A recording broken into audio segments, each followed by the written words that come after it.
ήλθον μνηστῆρες ἀγήνορες, χοίμεν ἐπειτα, ἑξείης ხედζόντα κατὰ κλισμούς τε θρονούστε. Τοῖσι δε κήρυκες μεν ὕδωρ επικήρας ἔχευαν, σῖτον δε δμဠαὶ παρενήνεον εν κανέοισιν, κοῦροι δε κρητῆρας ἐπεστέψαντο ποτοῖο. So this is a ritualized, formulaic description of a meal that the suitors take. So in came the proud ἀγήνορες.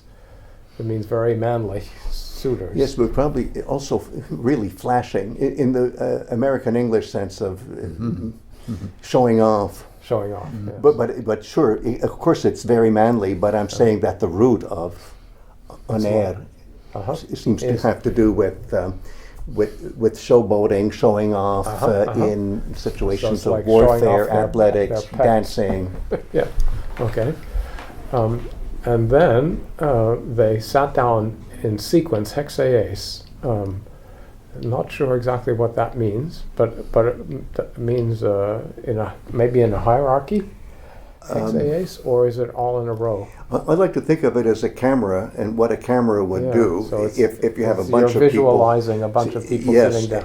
And the camera first goes on one and then the other, or what does the camera do? It sweeps from the first to the seventh, and it stops at the seventh a little bit, and it keeps sweeping. So it's a visualization. Whatever, it's visual. Yeah, it's one after the other. From a large anyway. view, one after the other. Yeah. They were seated in klissmus, in now this is two words for chairs, right? Klissmus. Maybe. Well, I'm going to be. Go ahead. Well, it's not really right, but couches and chairs, or whatever. Klissmus is something that you recline in, right? And thronos is a more formal kind of seat. And you sit up straight. Yeah, straight, yeah. Tοῖσι δε κήρυκες, and for them, heralds poured water on their hands first. And then handmaidens, these are females, heaped up bread in baskets.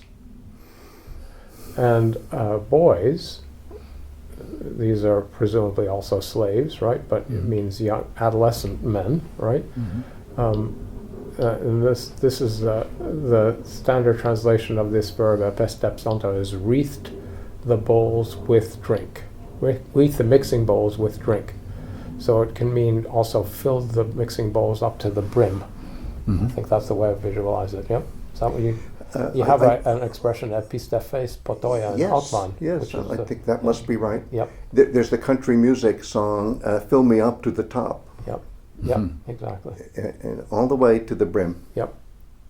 And that creates the wreath or garland, or as some people say, crown effect. Because it's on top, right? It's on top. top. A wreath is on top. I don't like the word crown because I think of storybooks and I think of metallic things. It's like the round thing that it's like the bubbles around that form around the bowl. That's more like it. That's a kind of crown. That's a kind of garland or it's wreath. A garland. Yeah. Yes. Right. So what's nice is you have the suitors in rows, and then you have three rows of servants: the kήρυκες, the dmဠαὶ, and the kοῦροι, right, who are in a sequence as well, doing specialized tasks. Right? There's one thing I'd like to do. Very beautifully. I'm sorry, I interrupted you. Say it again. It's a cinematic kind of thing. Right? I think it's cinematic, or another way to say it, it's choreographed. Yep. So, Lenny, when you were describing that scene where the suitors are getting seated or getting in a reclining position, and you were saying it was cinematic, I so agreed with you. Yeah. But I wanted to point out that one of the greatest artists of the cinema medium, this is Martin Scorsese, when he talks about camera work that he really admires, he talks about choreography. Wow. And I've seen him do, I guess I've heard him do voiceovers of some of his favorite cinematic scenes where the way the camera moves and the way the camera focuses on this or sweeps over that, the way that happens, it is like ballet. It is choreography, and what the director is doing a choreography, and I see that so clearly in this Homeric vision of the banquet table as it gets prepared. There's one thing I wanted to mention, and I'm doing this only because I know the three of us don't mind if people stick their necks out. So I'm going to stick my neck out and say that there's something, if you're doing a literal-minded, overly two-dimensional reading of Homeric poetry, you'd say this is impossible, but I'll take a crack at it. Κλισμούς te thronouste. Yeah, thronous is definitely a place where you sit. But κλισμούς should technically be a place where you recline. That's what Doug said, yeah.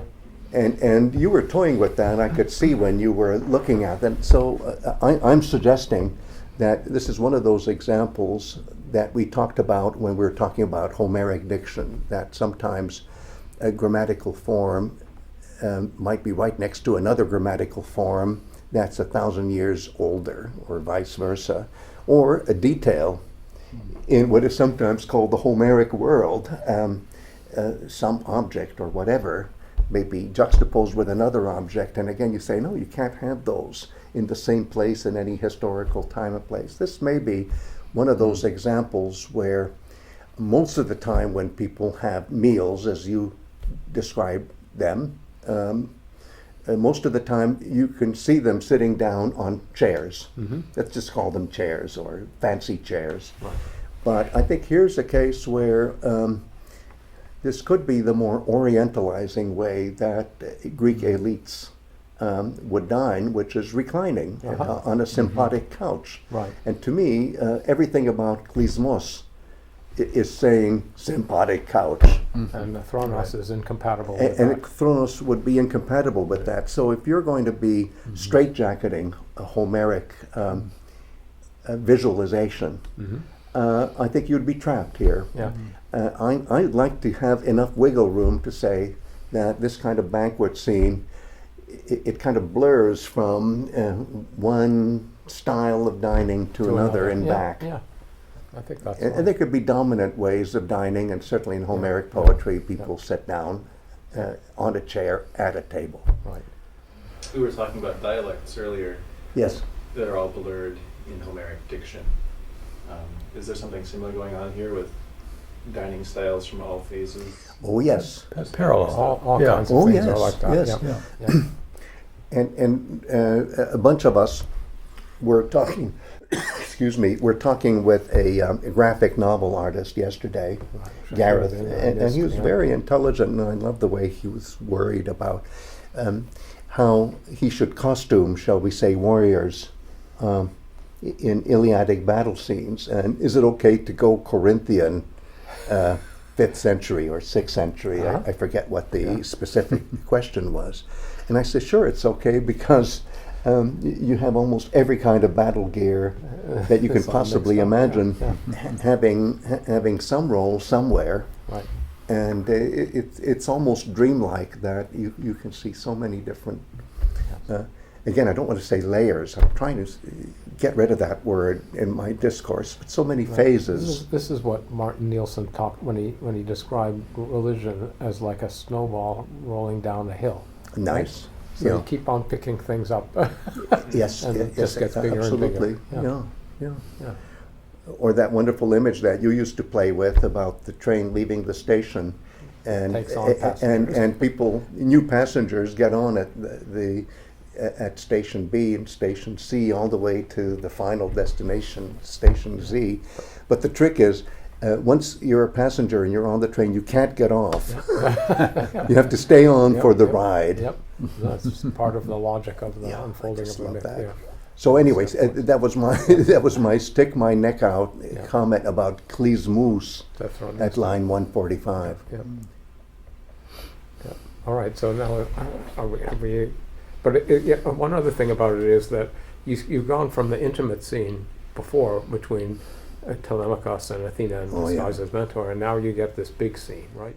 So your It's visualization is That's- it really is cinematic. Right? Yeah. It's very Right. cinematic. Right. The one was a close-up, Yes. and the microphone really came up very comfortably close. Yep, yep. And now So now you get the big now they're picture. zooming out, Yep. And not this, zooming and in. this meal, the meal is a really important thing. Yeah. This is what the sutras do, is eat.